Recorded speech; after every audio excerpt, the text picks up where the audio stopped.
The age-old question: if AI is so fucking smart, why does it not keep on learning from itself and improving on itself? So the sci-fi dream would come true. The AI could learn from infinite data that it created itself, and it would become Skynet and then rule over us as a god. So there was this new paper that was around this concept of making the AI learn from the data that it created itself, the self-adopting language models. So what was the goal? The goal for it was to create fine-tuning data for itself and the hyperparameters to train itself over and over again. So did we actually succeed?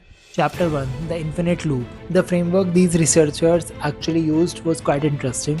They actually started with a text and then had the AI invent the synthetic data from that text. So using those samples, it actually, you could say that it wrote its own textbook. So it's like customizing a huge machinery with small trinkets and screws so that in some specific cases it behaves the way you want it to be. It's not changing the core of the machine. So in this research they used LoRa to simulate the effects of training from that sampling data.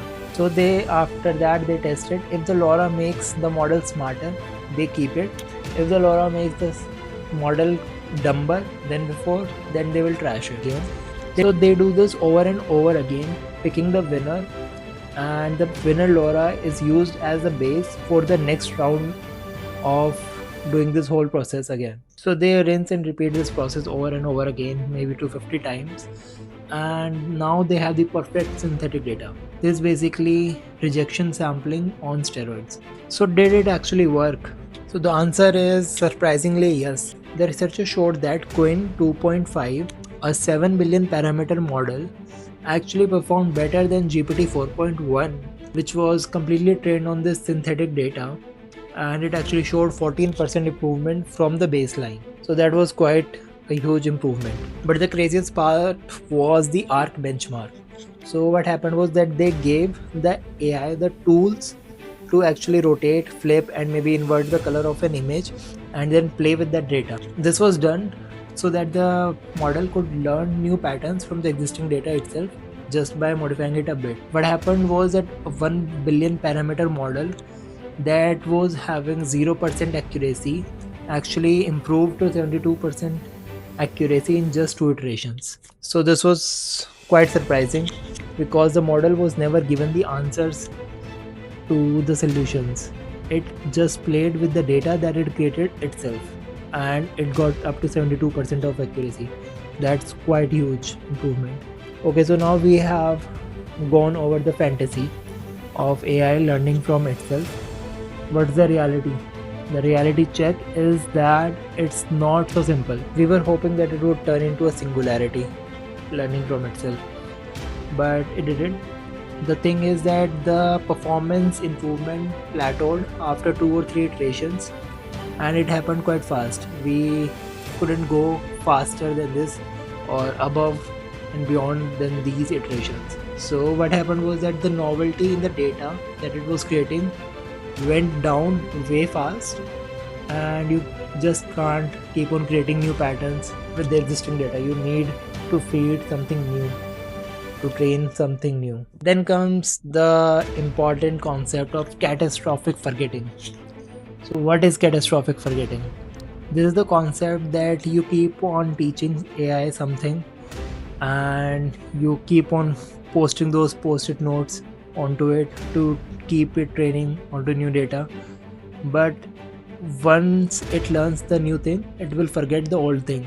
So it learns to do math and it forgets to speak French. Cost of doing these training was pretty high and it's just burning money. So what's the missing piece? The problem with the reward. The real bottleneck isn't the model itself, but the reward system. So in a model like GPT, you have existing data and existing answers. So predicting the next term after another is way easier than predicting the next term when the model was learning from itself. The reinforcement learning, you could say. There is no right and wrong in reinforcement learning.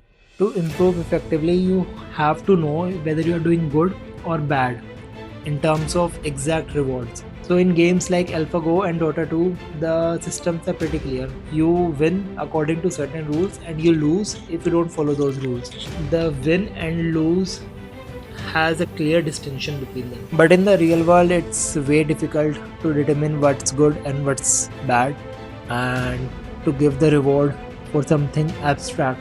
So we can build as many field frameworks we want, but until we build a reward system that isn't built on human heuristics so clearly, we won't be going anywhere. We'll get GPT-10 trained on this, and the AI bros will tweet feel the AGI. So OpenAI can raise another $10 trillion. So realistically, if we don't fix the reward system part and not find something new to make this work, this infinite learning part is just as real as the perpetual motion machines. So if you are interested in more of these topics, I'll be exploring more research papers and the upcoming models. Hit that like and subscribe button if you want to know more. And if you find some problem, let me know in the comments below. Thank you for watching, guys.